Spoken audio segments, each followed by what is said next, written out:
What's up guys, welcome to a brand new video where I'm going to give y'all some tips to play healer in Marvel Rivals. I'm sure with these tips you'll be able to hit Grandmaster. And to start off with the first tip, it's to always follow your tanks. And that means when you start a team fight, you're going to follow your tanks in and you're going to stick by their side right behind them. They're going to set the pace for the fight and it's pretty much your job just to follow. You're not going to be able to dive their team alone, so don't try to just go in there and win a fight solo. The tanks are such an integral part of your team, and without them, you're really not going to win a lot of team fights. So you should just sit back, wait for your tanks, let them show you how they want the fight to go, and follow them in.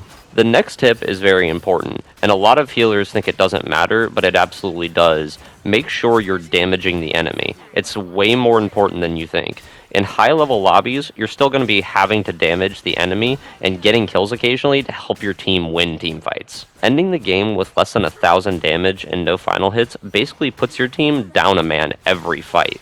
A good rule to see how much you should be damaging compared to the other healers in the lobby is I consider about 1,000 damage worth about 2,000 healing. And that means basically, if you're going to heal for 30,000 but do no damage versus another healer that heals for 20,000 but does 10,000 damage, they're going to be a lot more valuable to your team than you. Now, you should never neglect healing for trying to DPS an enemy, but just make sure that you're not only healing. The next tip is to protect your DPS when they're using their ultimates. So that means when you see someone like a Scarlet Witch, Punisher, Winter Soldier, or Star-Lord, you have to try and keep them alive with your healing. When they ult, they're adding so much value to your team fights, so if you let them die super early on, you're now down a man and down an ult. Now, talking about ultimates, I'm going to go into our next tip, that's to make sure you're using your healer ultimate at the right time. Healer ults are probably the toughest ultimates to decide when to use, and they can completely change a team fight.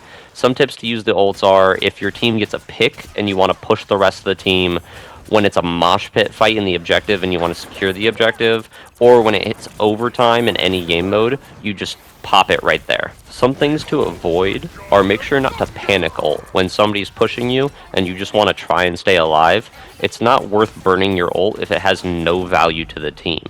Also, don't ult just to keep one or two people alive when all of your team is already dead or most of your team is already dead, because it's not giving value to your team. The last tip I have for you is when you're getting dove by an enemy bruiser, you want to make sure to push into your tanks instead of pulling away. This is by far the most helpful tip on the list because people have a really tough time getting this if they haven't played a team fighter game before, but when an enemy like Wolverine or Magic or Psylocke is diving, instead of backing away to try and stay safe, move forward into your front line because you're going to be safer by your tanks than you will be alone. Now, I want to give an honorable mention to this final tip. That's just ping enemies to direct your team. As the healer, you have a better view of the battlefield, so it's time for you to put that to use and start directing your team. So good times to ping would be when you're getting dove, you ping the person diving you. When you see a low HP tank behind your front line, ping them so everybody knows to DPS them. Or when you see a flying hero in a location your team isn't looking, make sure you ping them so your team can see them as well. Don't get mad at your team for not turning around to help you with these people unless you're pinging them for them. Thank you all so much for watching. If these tips helped you out, make sure to leave a like below. And if you want to see more Rivals content, make sure to let me know in the comments and consider subscribing.